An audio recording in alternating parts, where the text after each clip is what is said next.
Happy morning. அரிசி மாவு பூர்ண கொழுக்கட்டை எப்படி செய்யலான்னு பார்க்கலாம் வாங்க. ஒரு பெரிய சைஸ் தேங்காய் எடுத்துருக்கேங்க. 8 ஏலக்காய் ஆட் பண்ணிக்கலாம். இதை நல்லா கிரைண்ட் பண்ணி எடுத்துக்கலாங்க. இந்த கிளாஸில் 2 கிளாஸ் வெல்லம் எடுத்துருக்கேங்க.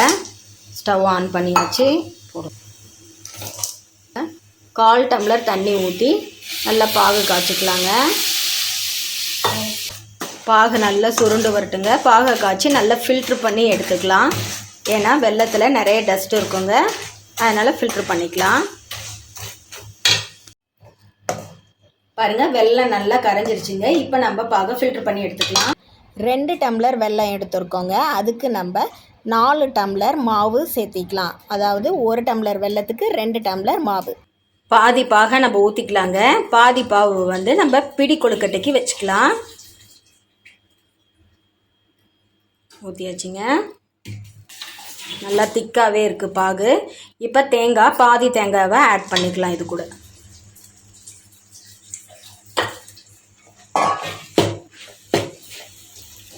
பூர்ணம் நல்லா கெட்டியாகி வரட்டுங்க.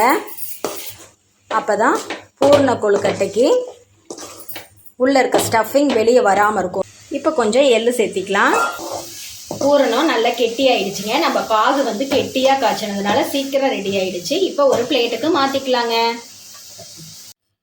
இந்த டம்ளரில் 2 டம்ளர் நான் இன்னைக்கு கொழுக்கட்டை மாவு எடுத்திருக்கேங்க. இது வீட்டிலையே பச்சரிசி அரைச்சி எடுத்த கொழுக்கட்டை மாவு.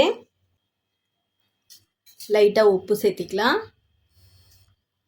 சுடு தண்ணி நல்லா கொதிக்க வச்சுருக்கேங்க. நல்லா கொதிக்க வைக்கணும். தண்ணி எந்த அளவுக்கு நல்லா கொதிக்குதோ அப்போ தான் கொழுக்கட்டை நல்லா சாஃப்டாக வருங்க. இப்போ 1 டம்ளர் ஊற்றிக்கலாம். கொஞ்சம் கொஞ்சமாக நம்ம ஊற்றி மிக்ஸ் பண்ணிக்கலாம்.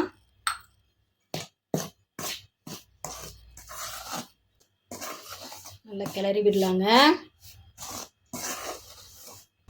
பாருங்க, இந்த அளவுக்கு தண்ணி ஊற்றி கெட்டியாக கிளறி எடுத்துக்கலாங்க. இப்போ இது நல்ல சூடாக இருக்குங்க. நம்ம கொஞ்ச நேரம் இந்த மாவை ஆற விடலாம். ஆறின பிறகு நம்ம ரெடி பண்ணிடலாங்க. நல்லா ஆறிடுச்சிங்க. நான் மாவு நல்லா பிசைஞ்சிட்டேன். பாருங்கள், இந்த அளவுக்கு சாஃப்டாக கொழுக்கட்டை மாவை பிசைஞ்சு எடுத்துக்கணும். கையில் ஒட்டுற மாதிரி இருந்துச்சுன்னா ஆயில் கொஞ்சம் அப்ளை பண்ணிக்கலாம். கையில் நல்லா ஆயில் அப்ளை பண்ணிவிட்டு நீங்கள் எடுத்து உருண்டை பிடிச்சிங்கன்னா கொஞ்சம் கூட ஒட்டாமல் வருங்க. பாருங்கள், மாவு காஞ்சிரும். அதனால் ஈர துணி போட்டு க்ளோஸ் பண்ணி வச்சிடலாம். இப்போ மோதகம் ரெடி பண்ணிக்கலாம். பாருங்கள், பெருவரலை வச்சு லைட்டாக ஓரத்தில் ப்ரெஸ் பண்ணிகிட்டே வந்திங்கன்னா நல்லா தட்டையாக வருங்க. இப்போ நல்லா ஸ்டஃபிங் உள்ளே வச்சிடலாம். நம்ம பாருங்கள், ஸ்டஃபிங் வச்சுட்டு இந்த ஓரம்லாம் நல்லா மடித்து க்ளோஸ் பண்ணிக்கலாங்க.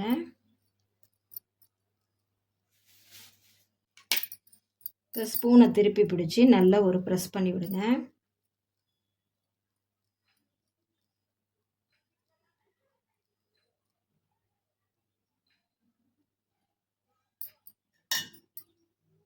பாருங்கள், அழகான ஷேப் ரெடிங்க. இப்போ நம்ம மோல்டில் போட்டுக்கலாங்க. மோல்டில் ஆயில் தடவிக்கலாம். அப்போ தான் ஒட்டாமல் வரும். கையில் வச்சு நல்லா ப்ரெஸ் பண்ணி பாருங்கள், நல்லா தட்டையாக தட்டி எடுத்துக்கலாங்க.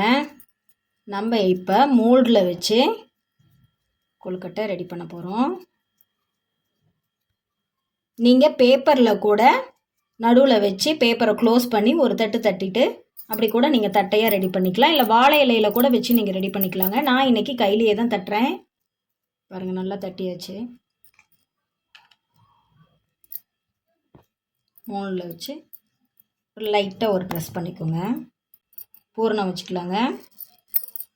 இப்போ அப்படியே க்ளோஸ் பண்ணிடலாம். எக்ஸஸாக இருக்க மாவுலாம் எடுத்துடலாங்க. வெளியே தாங்க வர மாட்டேருக்கு. பாருங்கள், எடுத்தாச்சு. பூர்ண கொழுக்கட்டை ரெடிங்க. இப்போ நம்ம இட்லி குக்கரில் வச்சு அவிச்சு எடுத்துக்கலாம். ஸ்டவ் ஆன் பண்ணியாச்சு. வாழை இலையை போட்டு அதுக்கு மேலே கொழுக்கட்டையெல்லாம் வச்சாச்சுங்க. ஒரு 10 நிமிஷம் வேக வச்சு நம்ம எடுத்துக்கலாம். இப்போ நம்ம க்ளோஸ் பண்ணிடலாங்க. பாருங்கள், கொழுக்கட்டை நல்லா வெந்துருச்சுங்க. இப்போ நம்ம எடுத்துக்கலாம். பாருங்கள், கொழுக்கட்டை அருமையான மிருதுவான பஞ்சு போல் கொழுக்கட்டை ரெடிங்க. வாங்க எப்படி இருக்குன்னு நம்ம சாப்பிட்டு பார்க்கலாம். பாருங்களேன், எவ்வளோ சாஃப்டாக இருக்குது, சூடாக இருக்குங்க கொழுக்கட்டை. பூர்ணம் பாருங்கள் எப்படி இருக்குன்ட்டு. பாருங்கள் பஞ்சு மாதிரி இருக்குங்க.